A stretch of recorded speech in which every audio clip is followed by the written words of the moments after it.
오늘 저는 봉독한 사도행전 9장 36절로 43절 말씀을 통해서 아름다운 눈을 가진 사람, 이와 같은 주제로 함께 말씀을 나누도록 하겠습니다. 미국에서 40년 동안 기자와 작가 생활을 했던 분이 계십니다. 필립 얀시라고 하는 분인데 여러분 잘 아실 겁니다. 내 눈 주의 영광을 보내 등등 정말 주옥 같은 책들을 많이 저술하신 기독교 영성 작가이기도 합니다. 이 필립 얀시가 40년 동안 기자 생활을 하면서 무려 8,000명의 유명한 인사들을 인터뷰했다고 합니다.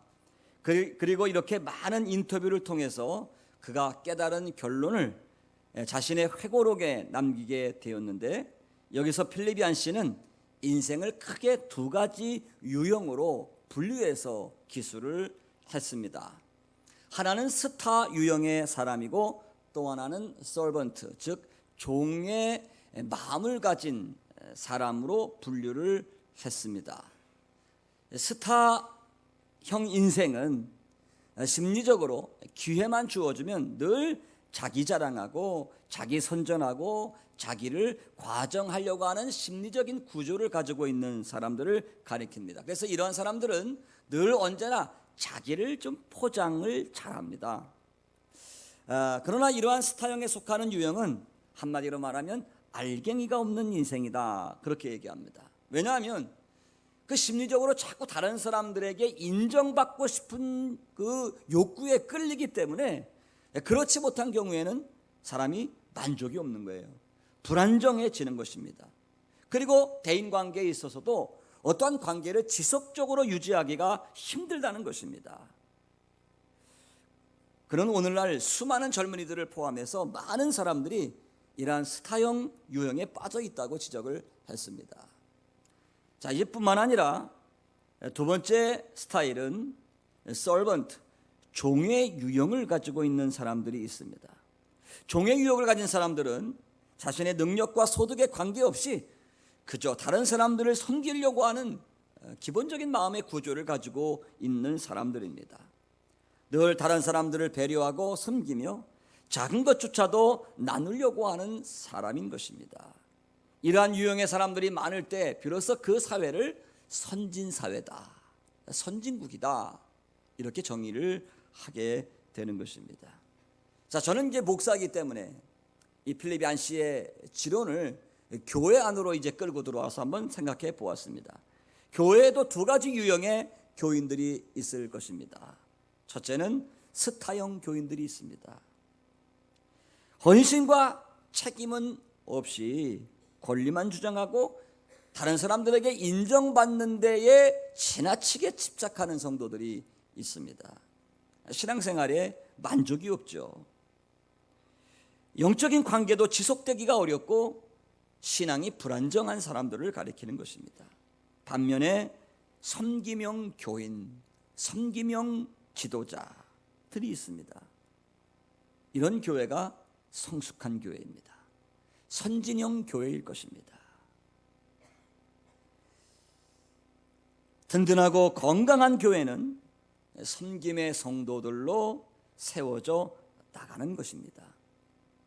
이런 맥락에서 볼 때에 우리 나사렛 교회는 참으로 건강한 교회라고 자부합니다. 믿습니까? 오늘도 각자의 위치에서 열심히 섬기고 있는 숨은 일꾼들이 우리 교회는 굉장히 많이 있습니다. 우리 교회 건강한 교회. 할렐루야. 자, 오늘 본문에는 유대를 중심으로 사역하던 베드로 사역에서 이제 지중해를 중심으로 하는 사도 바울의 사역으로 넘어가기 직전 이 복음의 전환기에 결코 지나쳐 버릴 수 없는 아주 감동적인 사건을 누가는 놓치지 않고 우리에게 기록하여 전해주고 있습니다. 이스라엘 지중해 연안 항구 도시인 욥바에 다비다라고 한 여제자가 살고 있었습니다. 이 여인은 신실한 크리스찬이며 주님의 제자였습니다. 이 다비다의 선행과 구제는 정말 많은 사람들을 기쁘게 했고 교회의 아름다운 덕을 세웠던 여인이었습니다. 다비다가 죽자 많은 여인들이 슬픔에 빠졌고 어떻게 했든지 이 다비다를 살리고 싶은 마음에 루다에 있던 베드로에게 찾아가서 서둘러 베드로를 모셔옵니다. 베드로는 다른 사람들을 다 모두 내어 보내고 다락방에 홀로 들어가서 무릎을 꿇고 하나님께 기도함으로 죽었던 다비다를 살려냈습니다. 그리고 또다시 욥바를 중심으로 해서 하나님의 놀라운 은혜와 부흥의 역사를 경험하게 된 사건이 오늘 본문의 내용입니다. 그런데 오늘 본문의 말씀을 가만히 묵상하다 보면 이 초대교회의 대표적인 두 가지 은사를 발견하게 됩니다. 첫 번째 은사는 베드로를 통한 신유의 은사입니다. 그것도 죽었던 사람 다비다를 살려내는 엄청난 은사입니다. 여러분, 죽은 사람을 살려내는 것은 그리 흔한 일이 아닙니다. 기적입니다. 예수님께서는 공생의 3년 반 동안 죽은 사람들 가운데 살려낸 기적을 3번 행하셨습니다. 회당장 야이로의 딸을 살려내셨고 나인성 과부의 아들을 살려내셨고 그리고 베다니의 나사로를 죽은 지 나흘 만에 무덤에서 일으켜 살려내셨습니다. 그리고 이 모든 기적의 사건들에는 예수님의 수자자였던 베드로가 늘 함께 동행하면서 목격을 했습니다. 아마 본문에 나오는 다비다가 살아나는 기적도 주님의 이와 같은 기적의 사역을 지켜보았던 베드로가 과거의 경험을 되살려서 행했던 믿음의 역사였던 것을 알 수가 있습니다. 특히 본문의 기적은 예수님께서 회당장 야이로의 딸을 살리신 사건과 굉장히 흡사합니다. 예수님께서는 회당장 야이로의 딸이 죽었을 때 많은 사람들을 다 내어 보내시고 죽은 소녀를 향하여 그렇게 명령하셨습니다. 소녀야 일어나라. 소녀야 일어나라. 아람어 방언으로 얘기하면 달리다 꿈. 한번 따라서 해보실까요? 달리다 꿈. 소녀야 일어나라. 이 아람어에서 꿈 그러면 일어난다는 거예요. 일어나는 거예요. 여러분, 그 패션 오브 더 크라이스트 영화 보면은 유대 병정들, 로마 병정들이 막 예수님을 막 책찍으로 때리지 않습니까? 그래서 예수님이 견디다 못해 그 대리석 바닥에 쓰러집니다. 이때 아주 잔인하게 생긴 로마 군병이 막대기를 꽝 내려치면서 뭐라고 얘기합니까? 꿈 그렇게 얘기합니다. 일어나라 이 소리예요. 한번 써먹어 보십시오. 집에 가셔가지고 낮잠 주무시는 서방님 깨울 때 귀에다 대고 꿈 해보세요. 좋은 소리 못 들을 겁니다만 꿈 일어나는 거예요. 그 예수님이 소녀야 일어나라 달리다 꿈 그렇게 얘기했습니다. 베드로 역시 주님을 모방하죠. 모든 사람들을 다 내어보내고 무릎을 꿇고 기도한 다음에 다비다야 일어나라. 아람어로 다비다 꿈. 다비다 꿈. 어떤 일이 벌어졌습니까? 죽었던 다비다가 살아났습니다. 놀라운 신적 기적이 일어난 것입니다. 이 기적은 감히 흉내낼 수 없는 기적입니다. 여러분도 행할 수도 없고 저도 행할 수가 없습니다. 이것은 하나님의 성령께서 특별한 목적으로 특별한 역사 가운데 일어나는 기적입니다. 그런데 오늘 중요한 은사가 또 한 가지 나옵니다. 베드로의 죽은 자를 살리는 은사 못지않은 은사가 나옵니다. 그것은 바로 다비다의 섬김의 은사입니다. 베드로의 은사는 주변의 사람들을 놀라게 했지만 다비다의 섬김의 은사는 사람들을 울게 만드는 은사였습니다. 사람들을 울게 만드는 은사. 성경은 수많은 과부들이 다비다가 지어준 속옷과 겉옷을 내보이며 울고 있는 모습을 기록하고 있습니다. 섬기는 은사입니다. 다른 사람들을 울리게 하는 가슴 찡한 사랑의 은사입니다. 사도 베드로가 고린도전서 12장에서 각종 신령한 은사들을 열거합니다. 대단한 은사들입니다. 어떤 사람은 성령으로 말미암아 방언하는 은사, 어떤 사람들은 통역하는 은사, 어떤 사람에게는 예언하는 은사, 어떤 사람에게는 귀신을 쫓아내는 은사, 어떤 사람에게는 병든 자를 치료하는 은사, 어떤 사람에게는 능력 행하는 은사, 정말 어마어마한 신령한 은사, 영적인 은사들을 사도 바울이 소개하고 있습니다. 그런데 바울이 이러한 영적 은사들을 다 소개하고 난 다음에 고린도전서 13장으로 넘어가면서 제1절에서 뭐라고 말씀하고 있습니까? 더욱 큰 은사를 사모해라. 내가 가장 좋은 은사, 가장 좋은 길을 너희에게 보이리라. 이렇게 말씀하시면서 무슨 얘기가 나옵니까? 사랑 이야기가 나오고 있습니다. 섬기는 은사, 사랑의 은사야말로 그 어떠한 신령한 은사보다 더 귀하고 더 큰 은사, 가장 좋은 은사라고 우리에게 가르쳐주고 있습니다. 자, 그도 그럴 것이 천국에 들어가면 방언의 은사가 필요 있을까요? 필요가 없습니다. 왜요? 천국에는 방언이 없기 때문에 그렇습니다. 천국에 들어가면 병 고치는 은사가 필요할까요? 그렇지 않습니다. 천국에는 아픈 사람이 없습니다. 천국에 들어가면 귀신 쫓아내는 은사가 필요할까요? 없습니다. 천국에는 어떠한 악도 존재하지 않기 때문이 그런 것입니다. 자, 천국에 들어가면 오늘 베드로가 행했던 죽은 사람을 살리는 엄청난 은사가 필요할까요? 필요하지 않습니다. 천국에는 사람이 죽는 일이 없습니다. 애통하는 것이나 곡하는 것이나 사망이 다시 있지 않기 때문에 그렇습니다. 그러나 여러분, 이 땅에서도 꼭 필요하고 우리가 천국에 가서도 영원토록 사모할 수 있는 가장 큰 은사는 사랑의 은사, 섬김의 은사가 되는 줄로 믿습니다.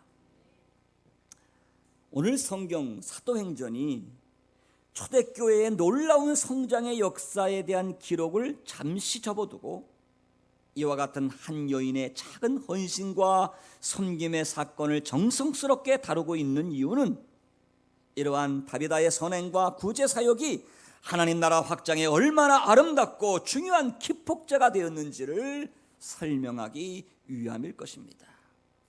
자, 다비다가 나옵니다. 다비다라고 하는 말은 히브리식 이름입니다. 헬라어로 번역하면 도르가라고 얘기합니다. 도르가. 그래서 오늘날 미국 사람들도 도르가라고 하는 이름을 많이 씁니다. 이 다비다라고 하는 이름의 뜻이 무엇일까요? 아름다운 눈을 가진 영양, 아름다운 눈을 가진 사슴이란 뜻입니다. 우리나라에는 영양이라든가 가젤 이런 짐승 이름이 없기 때문에 그냥 편하게 사슴이라고, 암사슴, 아름다운 눈을 가진 사슴입니다.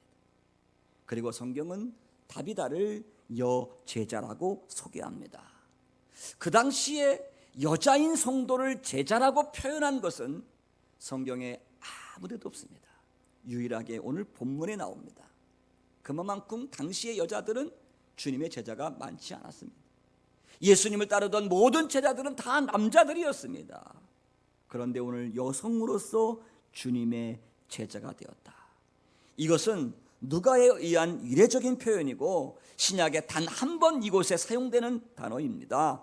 그만큼 다비다의 신앙과 신앙의 인격이 얼마나 아름답고 성숙한 모습인지를 강조하는 간접적인 표현의 방식인 것입니다. 여러분, 제자라고 하는 것은 어떤 사람을 가리킵니까? 제자는 스승을 통해서 전인격적으로 배우고 닮아가는 사람을 가리키는 말입니다. 다비다는 자신의 스승인 예수 그리스도를 전인격적으로 배우고 닮아가기를 애썼던 여제자였습니다. 그런 말이 있습니다. 수의사는 개의 눈만 보고도 생면부지의 개 주인에 대하여 많은 것을 알 수 있다고 합니다. 이 무슨 말입니까? 개의 주인이 다정한 사람인지 폭력적인 사람인지, 너그러운 사람인지, 조급한 사람인지 수의사는 개 눈만 보고도 안 되는 것입니다. 주인의 성품이 그 기르는 개를 통해서 다 드러납니다. 마찬가지로 그렇다면 세상 사람들이 이 땅에 있는 그리스도인들을 보고 그들의 스승인 예수 그리스도에 대하여 무엇을 느낄 수 있을까? 저와 여러분의 삶 속에서 우리 각자가 만들어내는 우리의 얼굴들을 통해서, 우리의 모습들을 통해서 세상 사람들이 예수 그리스도를 정말 경험할 수 있을까? 한번 생각해 봐야 됩니다. 며칠 전에 제가 저희 아파트에서 엘리베이터를 타고 이제 내려가게 되었습니다. 그 엘리베이터 안에는 한 평 남짓한 작은 공간에 저를 포함해서 3사람이 타게 되었습니다. 한 분은 중년의 남자였습니다. 한 분은 말쑥하게 차려입은 여인이었습니다. 그런데 이분들이 타자마자 등을 돌립니다. 한 사람은 이쪽 구퉁이로, 한 사람은 저쪽 구퉁이로 각자 흩어져서 주머니에서 하나 딱 꺼냅니다. 딱 꺼내가지고 한 사람은 카톡을 하고 한 사람은 페이스북을 보고, 그 작은 엘리베이터 안이 냉기가 돌아요. 무관심해요. 옆에 누가 탔는지 I don't care. 전혀 관심이 없습니다. 저는 이제 가운데 딱 버티고 서 있습니다. 근데 저는 성격이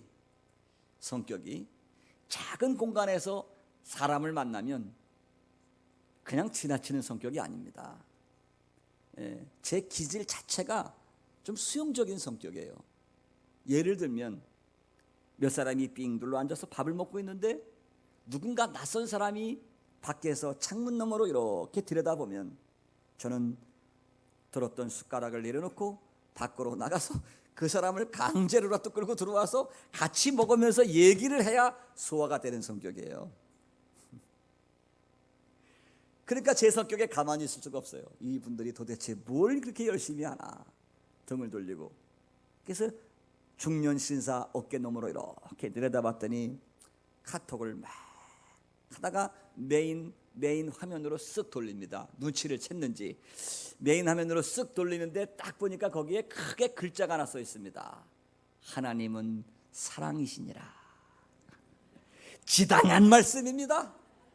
하나님은 사랑입니다. 맞습니다. 그런데 무언가 개운치 않습니다.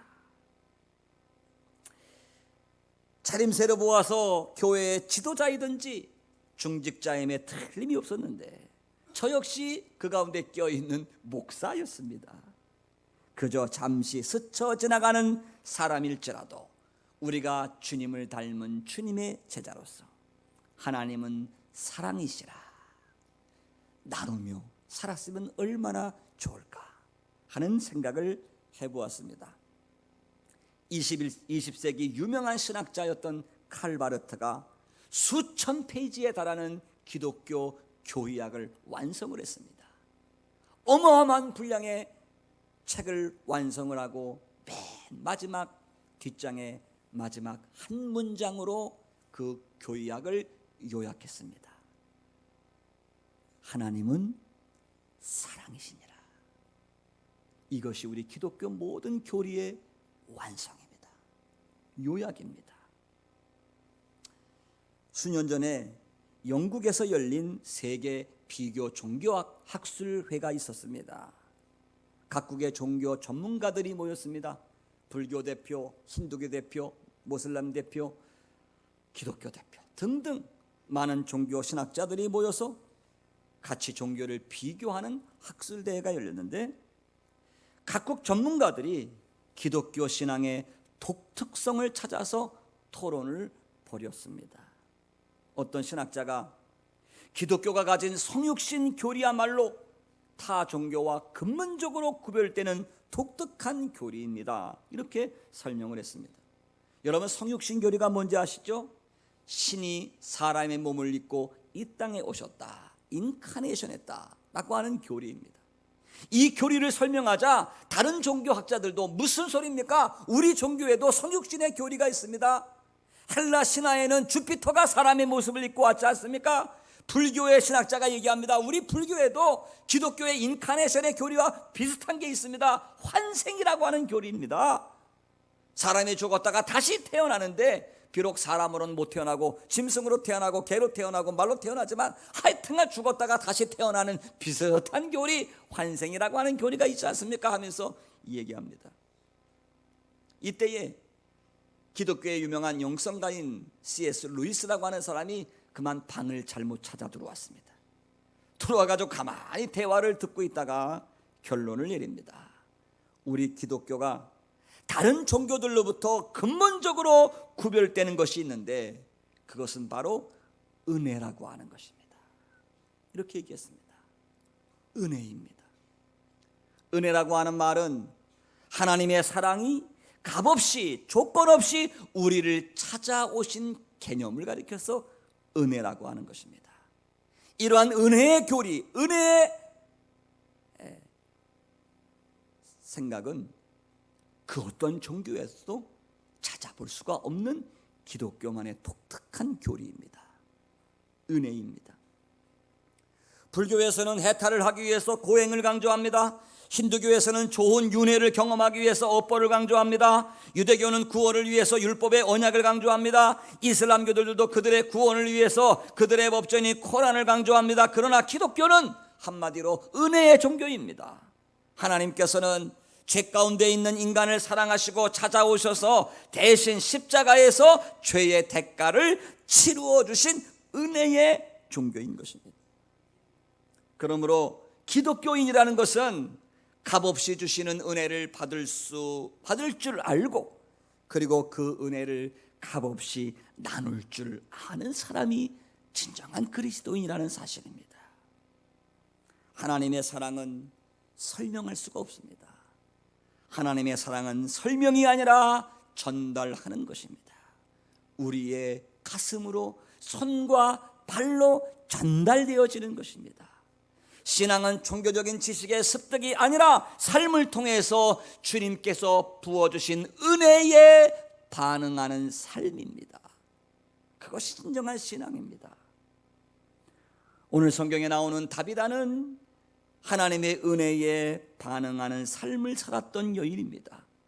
다비다는 예수님에 대하여 배우고 예수님을 닮아가려고 애썼던 제자였습니다. 다비다는 오늘 본문의 정황으로 짐작해 보건대 이 여인은 과부였던 것입니다. 일찍이 남편을 잃고 홀로 자식들을 부양하면서 힘들게 살아갑니다. 여인의 몸으로 할 수 있는 일이 그리 많지 않기 때문에 아마 성경에 나오는 대로 삭바느질을 하면서 살았을 것입니다. 그런데 다비다는 이 같은 자신의 기구한 운명을 원망하면서 살아갈 수도 있으련만 오히려 다비다는 다른 사람들을 배려하고 베풀어주는 섬김의 삶을 살았던 것입니다. 오늘 본문에 보면 선행과 구제라는 단어가 기록되어져 있습니다. 선행과 구제라고 하는 이 단어는 일회적으로 다른 사람들에게 한번 좋은 일한 것이 아니라 과거로부터 현재까지 지속적으로 섬기고 사랑하는 삶을 의미하는 시제를 가지고 있는 단어입니다. 이러한 그녀의 삶 자체가 당시 가난과 고난에 처해 있었던 신자들에게 얼마나 큰 힘과 위로와 용기를 주었겠습니까? 사도 베드로도 베드로전서 3장 3절로 4절에서 그런 교훈을 남깁니다. 특별히 여인들에게 하는 교훈입니다. 너희의 단장은 머리를 꾸미고 금을 차고 아름다운 옷을 입는 외모로 하지 말고 오직 마음에 숨은 사람이라고 하는 것은 속사람, 우리의 마음 영혼을 가리키는 것입니다. 오직 마음에 숨은 사람을 온유하고 안정한 심령에 썩지 아니할 것으로 단장해라. 이는 하나님 앞에 값진 것이니라.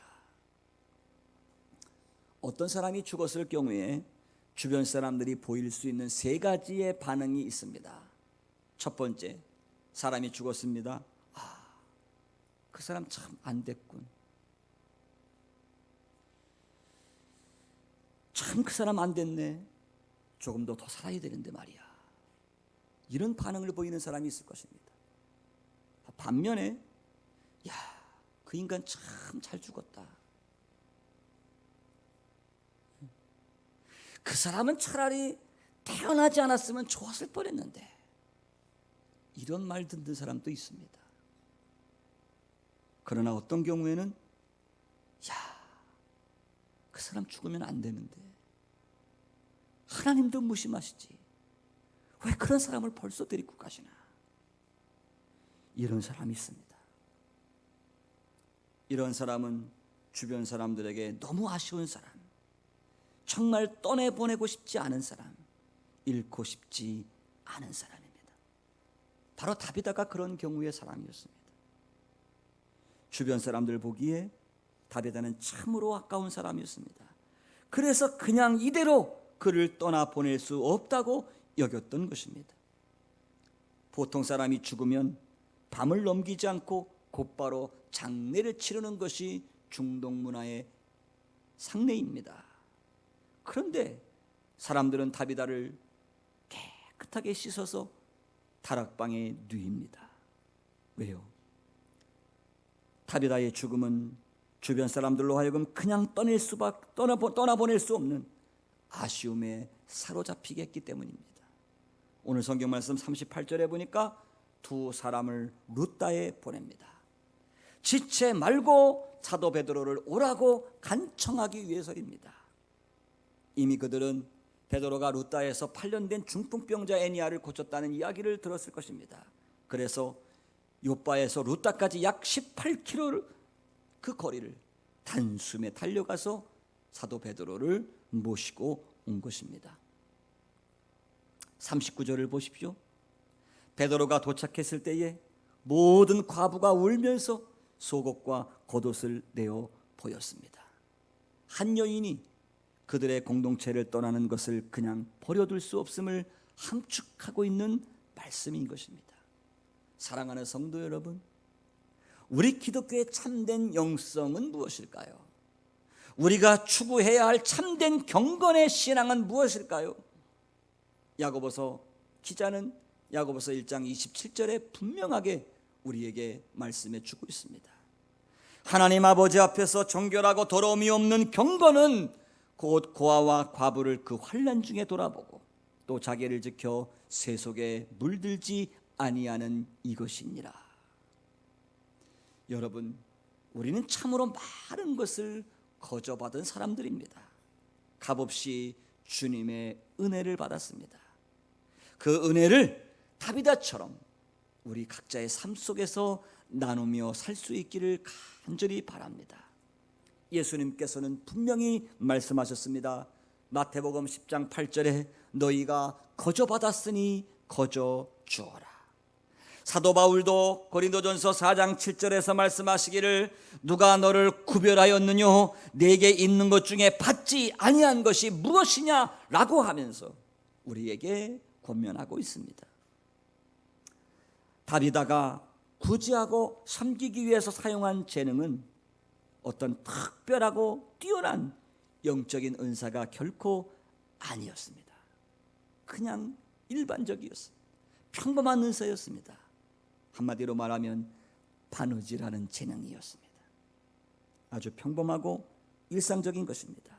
그러나 다비다는 자신의 처해진 환경에서 자신이 할 수 있는 그것을 가지고 묵묵히 다른 사람을 섬겼던 사람입니다. 우리가 가지고 있는 모든 것들은 다 하나님께로부터 온 것들입니다. 우리의 생명, 삶의 근간이 되는 건강, 일반적인 재능, 경제적인 여유, 기술과 직업뿐만 아니라 영적인 모든 은사까지도 다 주님께로부터 받은 은혜의 선물입니다.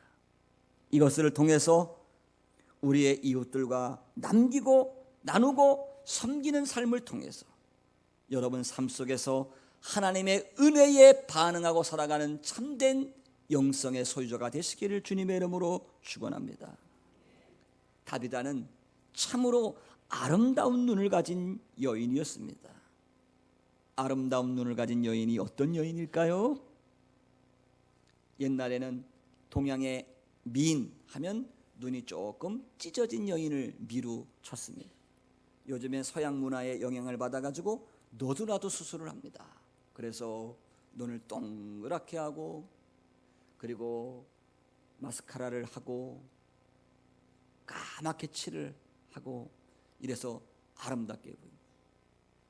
제가 우리 교회 처음 부임했더니 6살짜리 아이인지 여자아이가 시험 들었습니다. 저 때문에. 알고 봤더니 먼저 번 계시던 목사님은 자기만 보면 야 눈이 이쁘네 눈이 이쁘네 그러면서 머리를 쓰다듬어줬는데 새로운 목사님은 어째 자기를 봐도 자기 눈이 이쁜데 그걸 알아주지 않는다는 거예요. 근데 보니까 눈이 정말 이뻐요. 그래서 제가 그 다음부터 가서는 머리에다가 이마를 팍 대고 이야 눈 이쁘다. 참 목회하기가 이렇게 힘들어요 여러분. 애들도 시험 들어요. 여러분 어떤 여인의 눈이 아름다운 여인일까요? 암사슴처럼 눈이 동그랗고 쌍꺼풀이 친 사람 눈이 아름다운 눈일까요? 결코 아닐 것입니다. 정말 아름다운 눈은 다비다와 같이 예수님의 눈으로 주변을 볼 수 있는 눈을 가진 사람, 진정으로 아름다운 눈을 가진 미인입니다. 경건한 영성을 소유한 그리스도인입니다. 믿으시기를 바랍니다. 무명한 자 같으나 진정한 기독교의 영웅입니다. 이것이 진정으로 신령한 은사를 소유한 사람입니다. 십자가의 복음은 다비다와 같은 섬김을 통해서 더욱 힘있게 증거되는 법입니다. 바라기는 우리 모두가 다비다와 같은 참된 경건의 영성을 추구하는 아름다운 눈을 가진 성도가 되시기를 주님의 이름으로 축원합니다. 기도하겠습니다.